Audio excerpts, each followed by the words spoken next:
On se retrouve à nouveau sur le plateau du live à Top Transport à Marseille pour la 32e édition, je crois. Hein, c'est bien ça. Et là, 33 voilà, 33.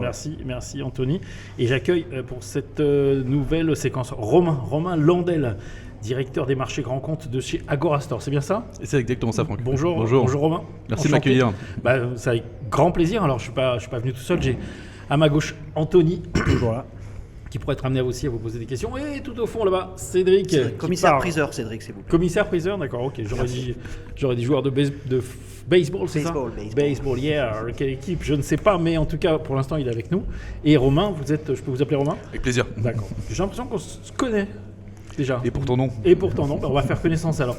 Donc je vous reçois aujourd'hui. Alors c'est assez dingue parce que vous faites partie de Agorastore, c'est une entreprise française avec une fonction assez originale puisque vous accompagnez les professionnels donc de la logistique et de tout autre secteur dans la valorisation de leurs véhicules et leur matériel, c'est ça, à travers un modèle de vente aux enchères en ligne, digitalisé, c'est-à-dire que vous prenez en charge, je t'imagine, partie de leur parc auto et autres. Alors racontez-moi un petit peu l'histoire d'Agorastore et puis ce modèle-là. Oui, effectivement, comme vous l'avez dit, Agorastore a 20 ans. J'irai un petit peu plus loin que de la vente professionnelle. Je dirais un tour que c'est Agorastore aujourd'hui intervient pour les marchés publics et les entreprises privées pour la revalorisation de leur matériel réformé, actif. Qu'est-ce que c'est un matériel réformé ?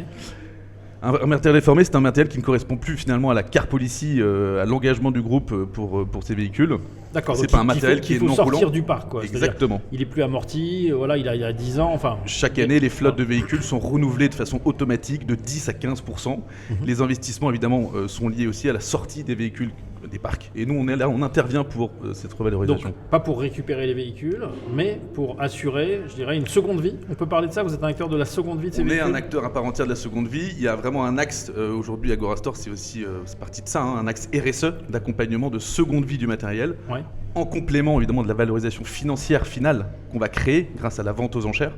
Et vous avez dit il n'y a pas de transport. Si, Agorastore aujourd'hui intervient sur plusieurs cycles de vente du produit, notamment le retrait du véhicule pour le mettre sur nos parcs, oui. Évidemment l'inventaire sur la valorisation du produit. Ok, donc ça c'est les 3 phases dont on parle. J'allais y venir, on va y aller, parce que vous ne vous occupez pas que de la vente comme un commissaire-priseur simple. Vous êtes commissaire-priseur déjà, d'accord? Mais vous agissez, si j'ai bien compris ce qu'on s'est dit juste avant cet entretien en préparation, vous agissez avant la vente, notamment pour l'estimation des biens et des véhicules. Pendant la vente, qu'est-ce que vous faites pendant la vente?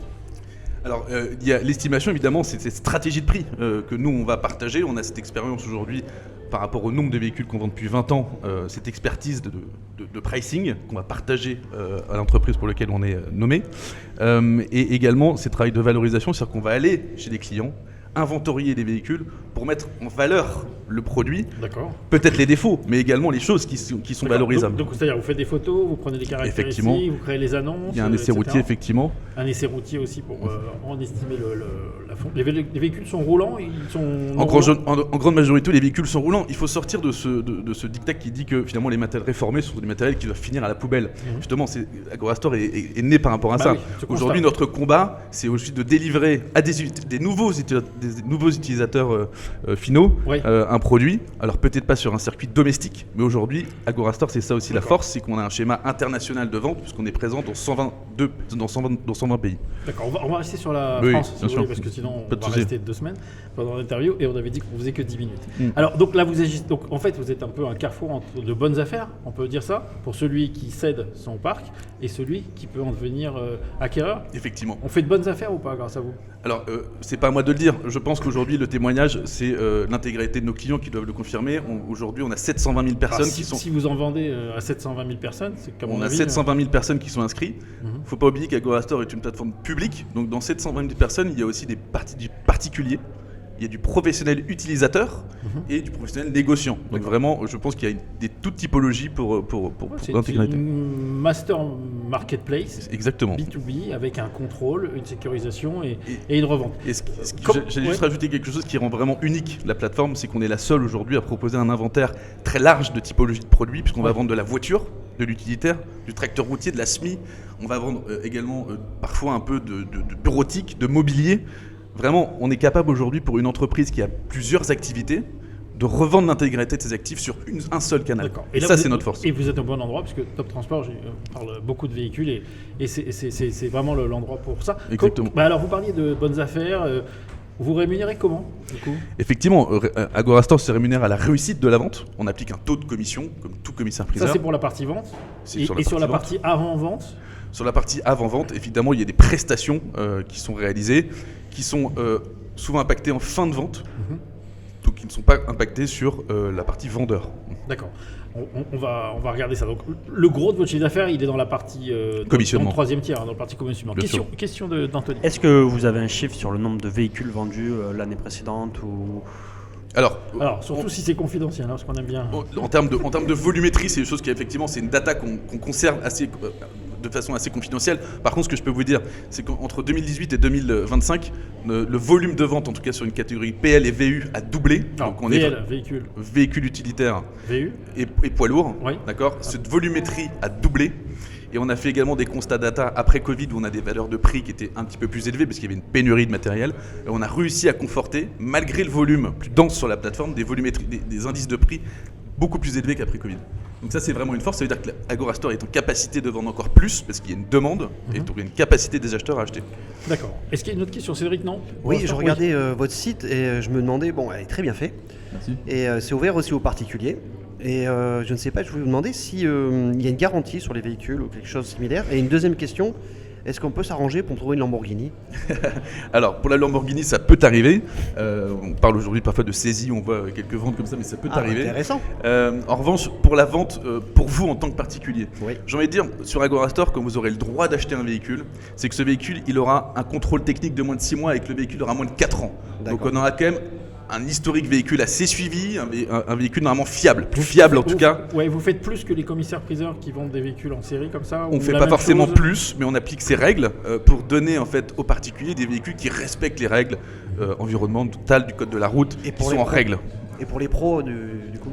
Et pour les pros, on va dire c'est de la vente à marchand, donc c'est la règle classique de la vente B2B. Et qui achète vos produits du coup? Ce sont des petits artisans, des petits industriels ou des grands? Sur la partie dont j'ai la responsabilité, donc la partie où on a des grands groupes qui nous font confiance pour revendre leurs actifs, la grande majorité de ces ventes sont vendues à 99% à professionnels. Pourquoi? Parce que ces véhicules sont sortis d'un chemin peut-être classique, ils ont plus de 4 ans, ils n'ont pas forcément de contrôle technique, et surtout parfois c'est des véhicules qui sont un petit peu atypiques, parfois industriels, parfois équipés, un hydrocureur par exemple, ou d'autres produits. Donc c'est des véhicules qui peuvent correspondre uniquement à un professionnel ou à un négociant. D'accord. Vous avez fait votre marché ici sur... Effectivement, alors on connaît beaucoup de partenaires qui sont présents à Top Transport, donc c'est un plaisir de les retrouver, on est accueillis dans les meilleures conditions, et puis deux aussi, il y a l'effet aussi de clients ambassadeurs. Je pense que en fait, depuis peu de temps, il y a une transformation qui agit auprès des acteurs TRM de vouloir digitaliser cette revente, transport routier de marchandises, oui. De vouloir en fait digitaliser cette revente parce qu'aujourd'hui ils veulent une audience plus forte pour vendre leurs véhicules toujours plus chers. C'est pas leur métier quoi. Et c'est pas leur cœur de métier. C'est ça qu'on veut dire. Et Agorastore, au-delà de la performance de vente, va sécuriser, va encadrer ses ventes, va centraliser.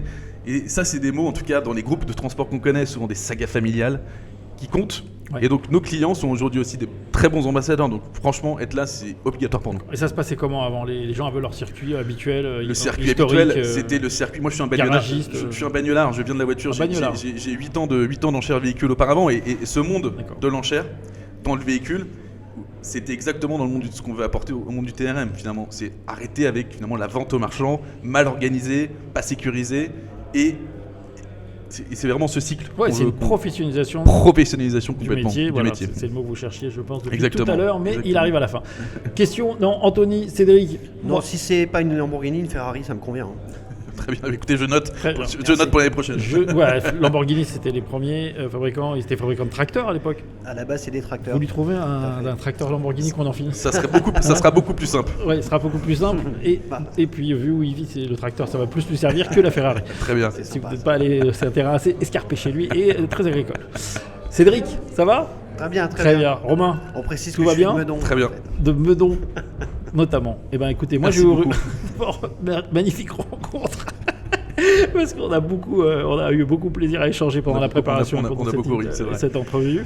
Moi, je vous souhaite de réussir encore, de trouver des grands comptes. Comment vous m'avez dit là votre titre un peu Directeur des marchés, parce qu'on n'est pas des que sur marchés le grands CRM. comptes, quoi. Ouais, On est également sur l'environnement, l'énergie, le transport de personnes, l'industrie. D'accord. Donc c'est très large. Ok, très il vaste. y a un directeur des marchés petit compte ou pas chez vous? Effectivement, il y a un directeur des marchés. Autre compte. Petit compte. Voilà, qui fait le reste. Il n'y a pas de petit compte. Non, il n'y a pas de petit compte chez nous.